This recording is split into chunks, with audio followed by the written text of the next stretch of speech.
बहुत समय पहले एक शांत से गांव में एक ब्राह्मण रहता था जिसके पास अनाज का एक छोटा खेत था।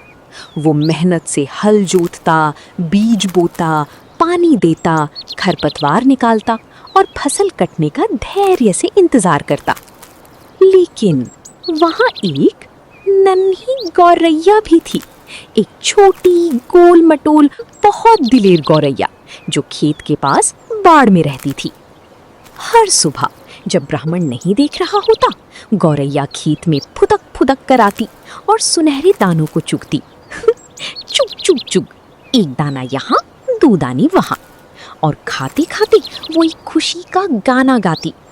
गू गू गू गू गू गू, दाना मीठा खेत है नया, गू गू गू। एक दिन ब्राह्मण ने गाना सुना और भाग कर आया।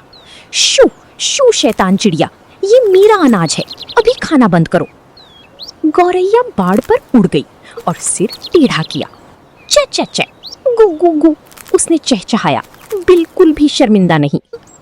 अगले दिन वो फिर आई, उसकी अगले दिन भी, और उसके अगले दिन भी। हर रोज गौरैया दाने खाती और गाना गाती, गू गू गू गू गू गू। ब्राह्मण का गुस्सा बढ़ता गया। उसने अपनी पत्नी को बताया, वो पाजी गौरैया हमारा सारा अनाज खा रही है, क्या करें? पत्नी ने सोचा। जाल बिछाओ, उसने कहा, चिड़िया को पकड़ो।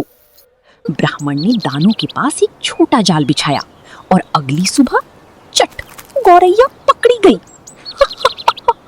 आहा, ब्राह्मण हंसा, पकड़ लिया आखिरकार छोटी चोर।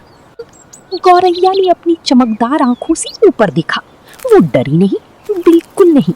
उसने चोंच खोली और गाया, गू गू गू, पकड़ लिया, सच बात, अब बोलो क्या करोगी भाई, गू गू गू।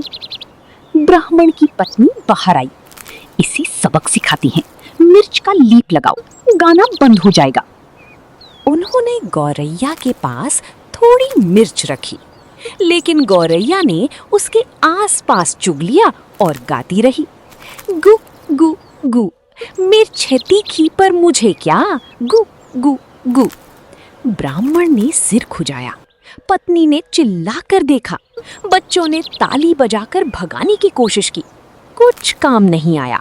गौरैया और जोर से गाती गई, गू गू गू, दाना है मीठा, गू गू गू। आखिरकार ब्राह्मण थक कर बैठ गया और नन्ही गौरैया को देखा। कितनी छोटी, कितनी बहादुर, कितनी जिंदा दिल। और उसे समझ आया, वो तो बस कुछ ही दाने खा रही थी, बस कुछ नन्हे दाने। खेत बड़ा था और वो इतनी छोटी। उसने आह भरी और जाल खोल दिया। जाओ नन्ही, उड़ जाओ। गौरैया बाहर निकली और उसे देखा। एक पल चुप रही, फिर धीरे से बोली, गू गू गू, लेकिन इस बार लगा जैसे कह रही हो, शुक्रिया। वो बाड़ पर उड़ गई, एक बार पीछे मुड़कर देखा और सुबह के आसमान में गायब हो गई। उस दिन से गौरैया खेत में आती रही, लेकिन बस कुछ ही दाने लेती, बस जरूरत भर, और ब्राह्मण उसे रहने देता, क्योंकि उसने उस दिन कुछ जरूरी सीखा। दुनिया सबके लिए काफी बड़ी है।